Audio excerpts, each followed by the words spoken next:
박한식 교수와 함께 선을 넘다. 오늘도 박한식 교수님 모시고 이야기 나누겠습니다. 반갑습니다.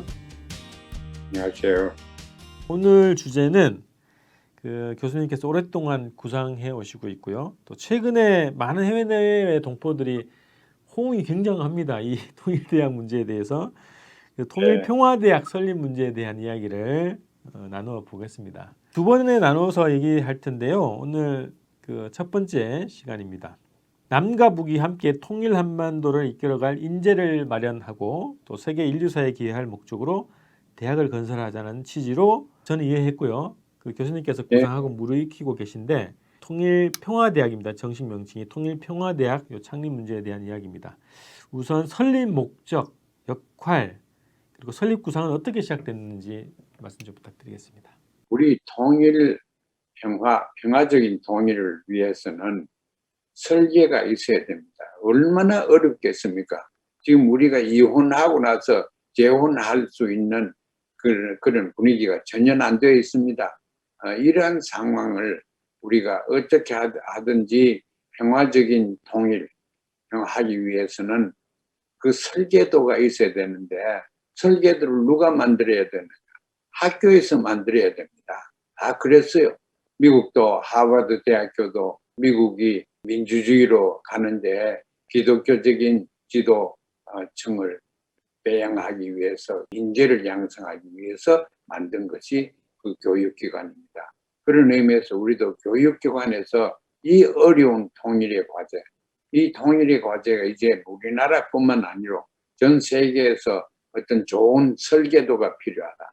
그래서 우리는 경험과 또 지식과 지혜가 다 있는 민족으로서 이것을 해야 되겠는데 그건 남과 북이 합해가지고 남쪽에 연구소도 많고 통일 말도 많은데 그렇게 하지 말고 같이 해야 돼. 그래서 이 같이 해야 된다는 제가 90년 중반까지 열심히 제가 평양에 다니면서 그때 제가 대화를 그분 사람들하고 많이 하고 한 가지 우리가 통일을 하려고 하면 대화를 해야 되는데 다른 거는 지우고 대화를 하는데 우리 대학을 같이 하나 봐서 만듭시다.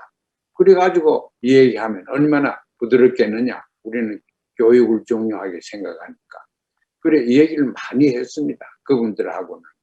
남쪽에는 모두 다 자기가 제일 잘 아니까 해외 동포 학자 하나가 얘기하는 거 듣지도 않아요. 콧방구만 끼고. 그런데 근래 와서 제가 통일평화대학이라고 여러 군데서 얘기를 하니까 조금 반응은 생기는 것 같아요. 그래서 이 통일평화대학이라는 것이 이런 대학에서 해야 되는 것은 통일 문화를 창조해야 됩니다. 문화가 없는 제도는 밑빠진 독입니다. 문화가 있어야 됩니다. 통일 문화는 의식구조와 가치관과 어떤 것이 모여가 통일 문화가 되는 이걸 알아야 됩니다. 미국이 되기 위해서 그 연방제를 만들기 위해서 기독교가 있었거든. 미국의 연방제라는 게 굉장히 복잡합니다. 어렵습니다. 저거 잘 운영 안 될 가능성이 많습니다. 요새 보면은. 그러나 아주 머리 좋게 입안한 사람들이 아주 좋은 생각을 많이 해냈어요.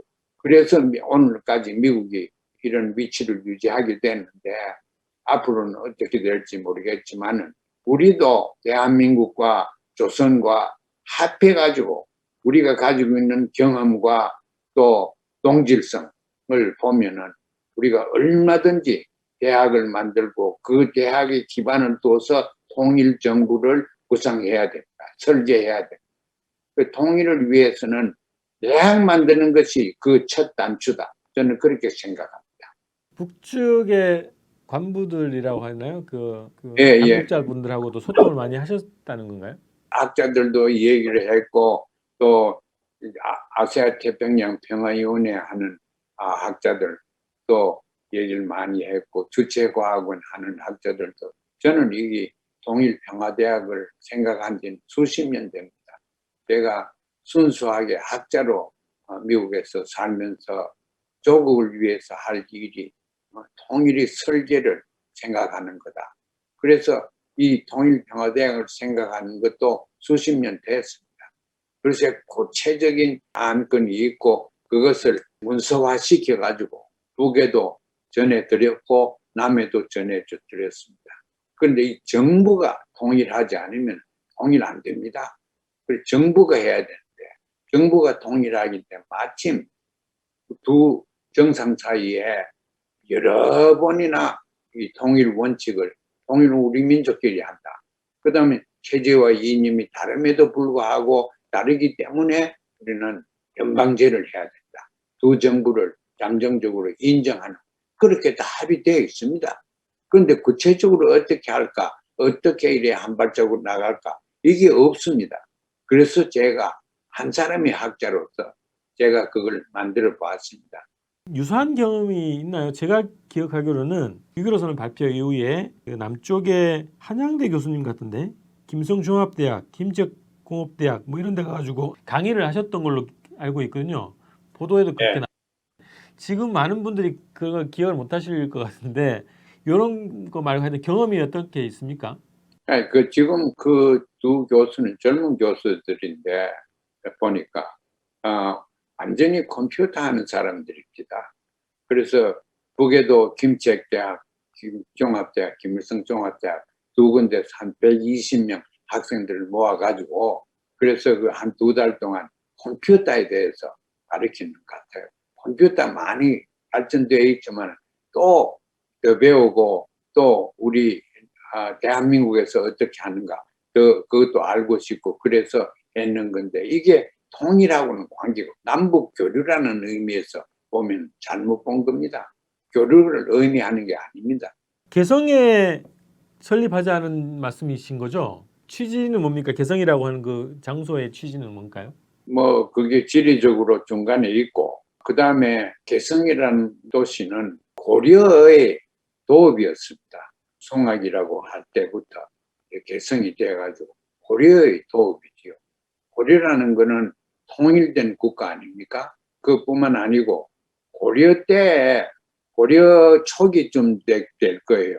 고려 초기에 국자감이라고 대학을 만들었습니다. 국가에서. 그 국자감에서는 문학도 배우고 과학도 배우고 시도 배우고 국글씨도 배우고 뭐 이런 거 여러 가지 많이 했어요. 작문도 하고 글도 쓰고 그런 걸 많이 했는데 거기에서 고려를 끌고 나가는 인재를 양성하자 이렇게 되어 있습니다. 그런데 괜찮은 나라들은 우리 고려까지 합해서 다 대학을 중요하게 생각합니다. 그래서 고려에서 국자금을 만들었다가 한국에도 성균관 대학이 있지요. 지금 북에 가면은 개성에 성균관 캠퍼스가 있습니다. 그대로. 그만큼 개성이라는 것이 역사적으로 봐서 학문을 중요하고 또 인재를 필요한 인재를 양성하는 그게 있기 때문에 개성이라는 게 그렇게 중요하고 또 개성이라는 거는 유일하게 지금 개성공업단지 있지 않습니까? 북쪽에 일하는 사람이 5만 몇 명씩고 오지 남쪽에 수백 또 기업주들이 나가서 또 일을 하지 그런 경제적인 제한된 경제적인 분야에서는 통일이 이미 되었습니다.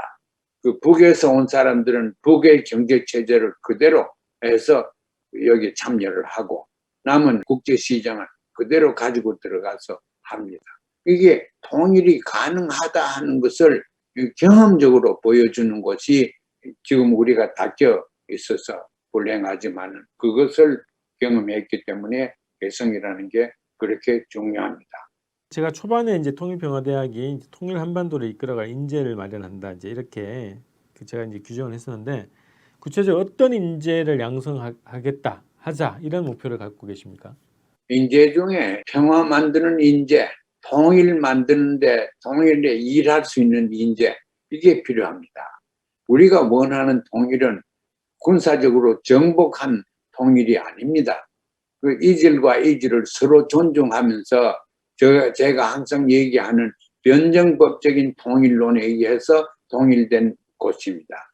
그러면은 이질과 이질을 수용할 수 있는 그러한 교육도 받고 그러한 자세가 되어 있는 사람들이 거기 와서 가르치기도 하고 배우기도 하고 또 더 많은 인재들을 그런 식으로 양성을 하는데 지식을 주어서 양성하는 게 아니고 지혜를 가지도록 양성시켜 줘야 됩니다.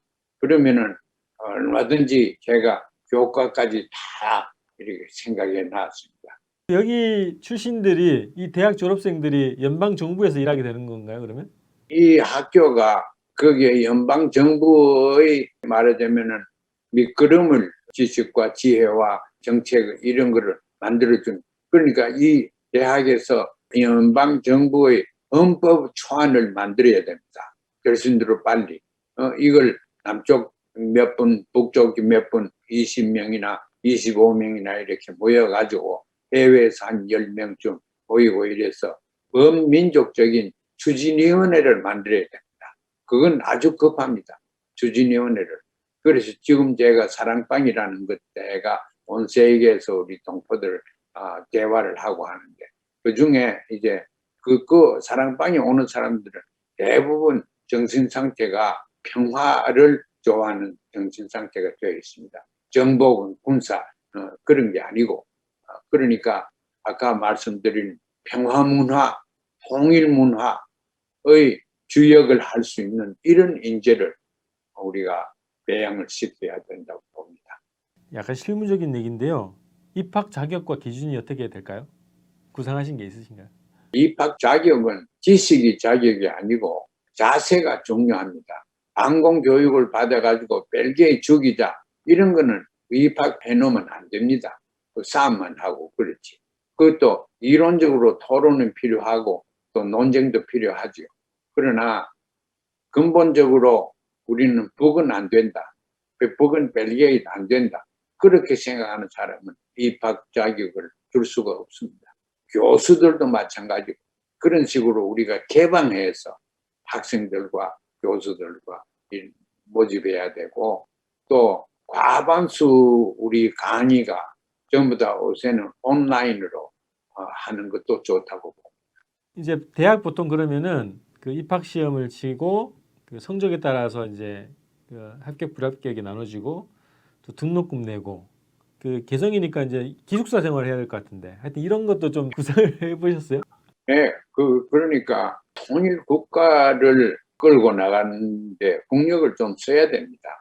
그래서 캠퍼스 건물 같은 것도 학생들이 한 400~500명 와서 숙식을 같이 할 수 있는 그런 시설도 갖추고, 그리고 그게 일단 들어와 가지고 공부하는 학생들한테는 전면 장학금을 줘야 됩니다. 그러게 하기 위해서 재원을 충족시켜야 되는데 그건 국가에서 굉장히 중요한 거니까 나이 제한은 없애야 되죠.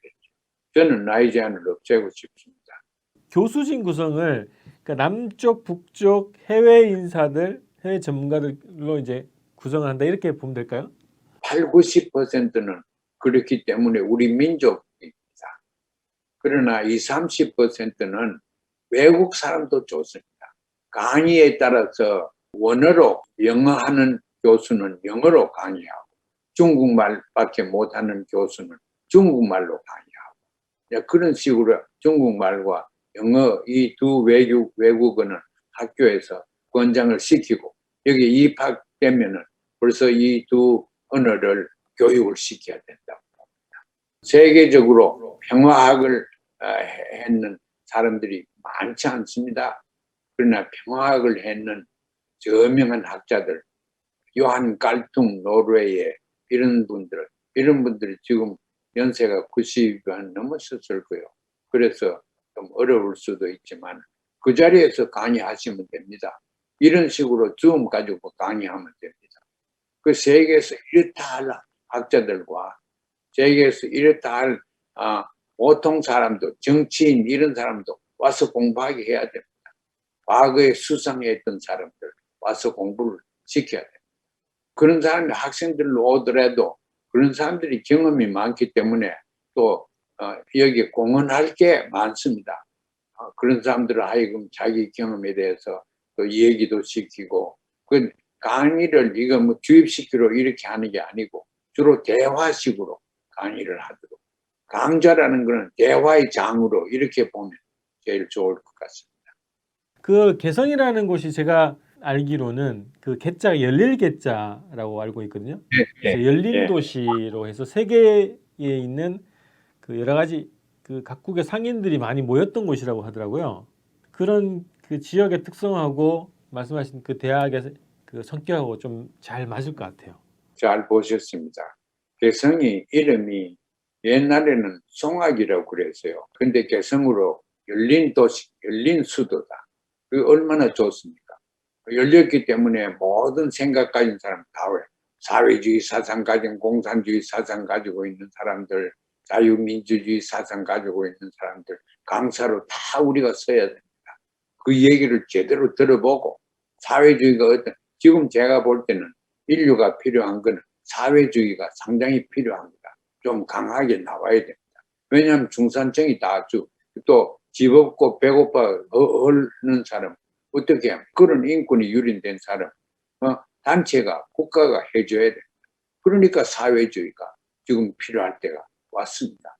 우리는 근사한 사회주의가 또 있습니다. 북쪽에. 그러니까 사회주의, 또 자본주의도 없는 데서 대한민국, 한국 사람들이 얼마나 생활력이 강하며 적응성이 강합니까? 저 자갈밭에 던져 놓으면 그냥 살아나는 게 한국 사람입니다. 그 이민 온 사람들 보십시오. 저 아프리카나 남미나 어떤 구석에 갖다 던져 놓으면 그냥 살아납니다. 그런 데서 민족적인 긍지를 느껴야 된다. 우리 민족 자기를 발견해야 된다.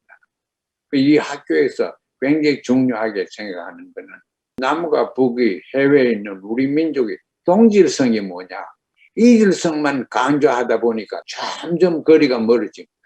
그 이질성은 한 5가지 뿐이에요.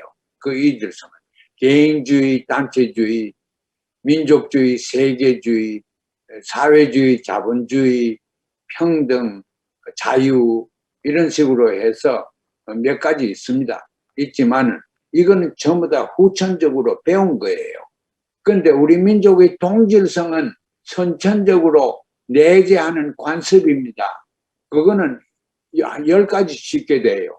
이건 5가지인데 우리 공통점이 우리가 더 많다는 거. 저는 양심이 없나? 저는 사람 언제 되려고 하나?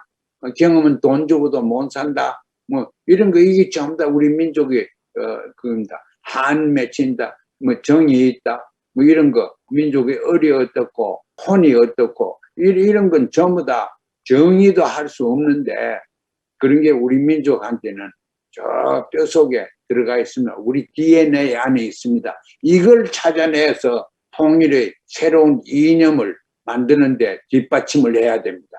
그걸 누가 해야 되냐?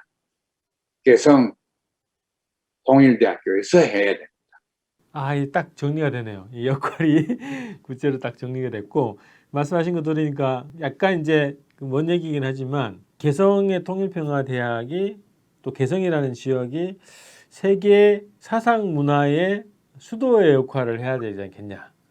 여기에서 좀 뻗어나갈 수 있게.